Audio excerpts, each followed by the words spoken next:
Bollywood silver screen presenting age of winter. इस कहानी की शुरुआत में हमें इलियट नाम के एक बैंकर को दिखाया जाता है, लेकिन अब उसे नौकरी से निकाल दिया गया है क्योंकि उसने अपने बॉस को एक पंच मारा था।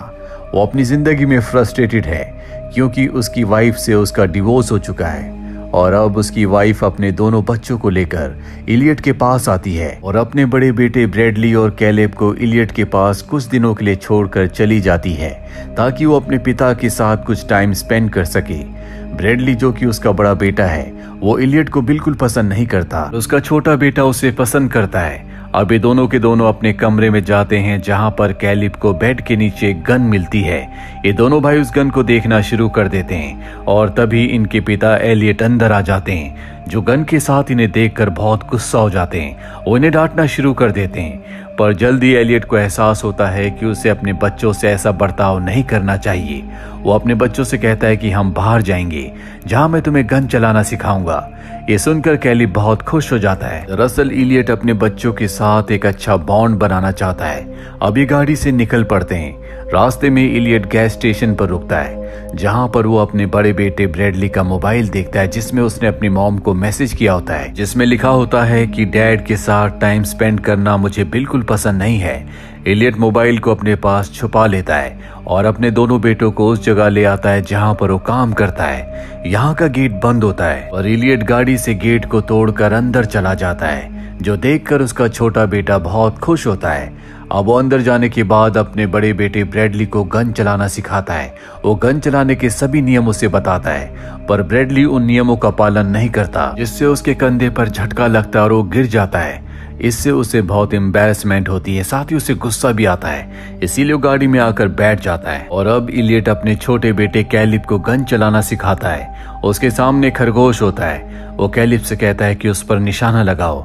हालांकि कैलिब ऐसा नहीं करना चाहता, पर अपने पिता के कहने पर वो उस पर निशाना लगाता है। उसका निशाना नहीं लगता और खरगोश बच जाता है, जिसके बाद एलियट उस खरगोश को मारकर अपने बच्चों के पास लाता है। ये देखकर उसके दोनों के दोनों बेटे बिल्कुल खुश नहीं होते क्योंकि वो मासूम खरगोश का शिकार नहीं करना चाहते थे। अभी यहाँ से जाने की तैयारी करते हैं। ब्रैडली अपने पिता से कहता है कि आपने ड्रिंक की है, आपको गाड़ी नहीं चलानी चाहिए। एलियट गाड़ी की चाबी अपने बड़े बेटे ब्रैडली को देता और कहता है कि तुम ड्राइव करो, मैं तुम्हें बताऊंगा कि कैसे ड्राइव करना है। जिसके बाद ब्रैडली ड्राइव करना शुरू कर देता है। पीछे बैठा उसका छोटा भाई कैलिब उसे छेड़ना शुरू कर देता है, जिससे गाड़ी सड़क से नीचे उतर जाती है और बर्फ में फंस जाती है। हालांकि इलियट गाड़ी को निकालने की बहुत कोशिश करता है, लेकिन गाड़ी नहीं निकलती।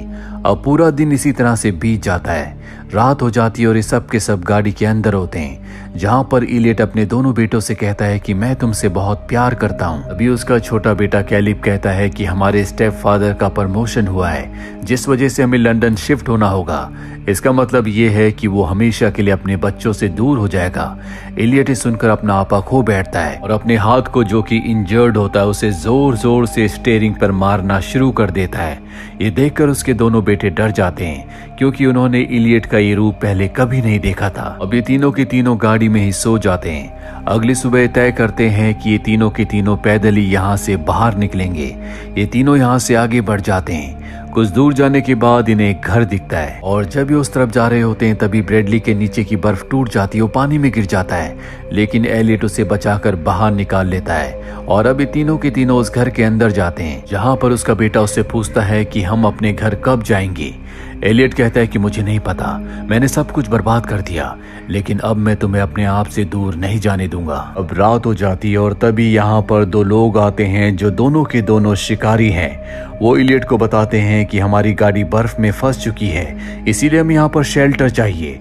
लेकिन इलियट को इन दोनों पर शक होता है, इसीलिए वो इन दोनों के हथियार रख लेता है और इन्हें यहाँ पर रुकने की परमिशन देता है। अब अगली सुबह इन दोनों में से एक शिकारी अपनी गाड़ी के पास जाता है और गाड़ी को बर्फ से निकालने की कोशिश करता है।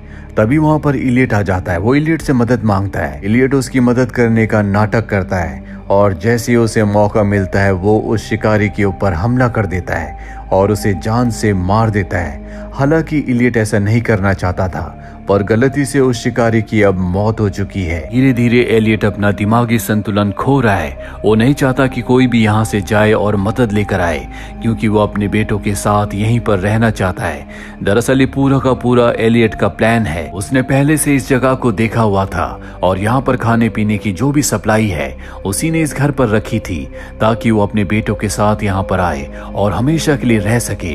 वो अपने बेटों से दूर नहीं होना चाहता। वहीं दूसरी तरफ एलियट के दोनों बेटों को दिखाया जाता है जो घर के अंदर होते हैं। उन्हें गोली चलने की आवाज आती है और वो उस आवाज को सुनकर घर से बाहर निकल जाते हैं। दूसरा शिकारी अपने साथी को ढूंढता हुआ एलियट तक पहुंच जाता है और अपने साथी के बारे में पूछता है। एलियट कहता है कि मुझे नहीं पता, लेकिन अब उसे एलियट पर शक हो चुका है। वो कहता है कि मुझे पता है कि तुमने कुछ किया है।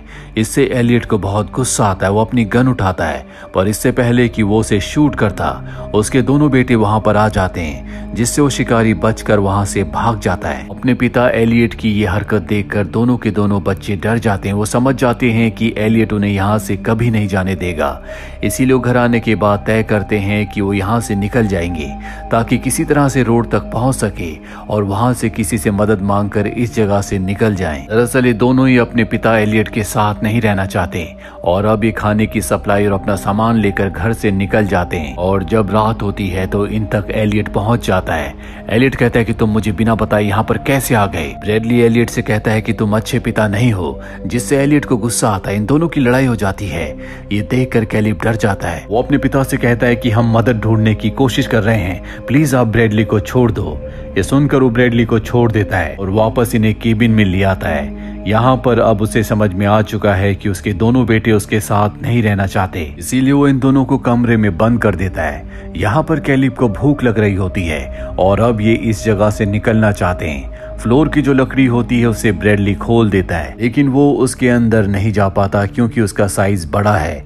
कैलिब कहता है कि मैं इसके अंदर जा सकता हूँ, और जब कैलिब अंदर जाता है तो देखता है कि वहां पर शिकारी की डेड बॉडी है, जिसे उसके पिता ने मार दिया है। ये बात कैलिब अपने भाई ब्रैडली को बताता है। ब्रैडली कहता है कि तुम यहाँ से चले जाओ, हमारे डैड हमें यहाँ से कभी निकलने नहीं देंगे, तुम्हारे पास मौका है।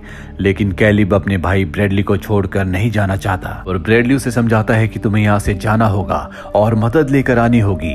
जिसके बाद उसे शिकारी की गाड़ी की चाबी मिल जाती है, जो वो अपने भाई को दे देता है। और अब उसका भाई कैलिब यहाँ से निकलकर गाड़ी के पास पहुंच जाता है, जहां पर वो देखता है कि दूसरा शिकारी छुप कर बैठा है। कैलिब उसे गाड़ी की चाबियां दिखाता और कहता है कि मेरा भाई अब भी घर में फंसा हुआ है, हमें उसे बचाना होगा, जिसके बाद इस गाड़ी से हम सब के सब यहाँ से निकल सकते हैं। शिकारी उसकी मदद करने के लिए तैयार हो जाता है। वहीं घर पर हमें ब्रैडली को दिखाया जाता है, जो लकड़ी का एक और टुकड़ा निकालने में कामयाब हो जाता है। जिसके बाद वो कमरे में आग लगाकर नीचे से निकलकर इस कॉटेज से भाग जाता है।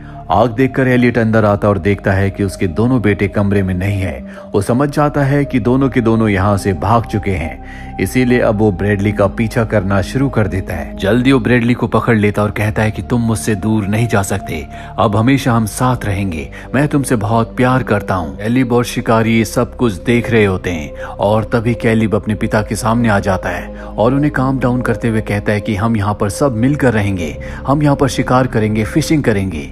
ये सुनकर उसके पिता एलियट बहुत खुश हो जाते हैं और कहते हैं कि हाँ, ऐसा तुम चाहते हो वैसे ही होगा।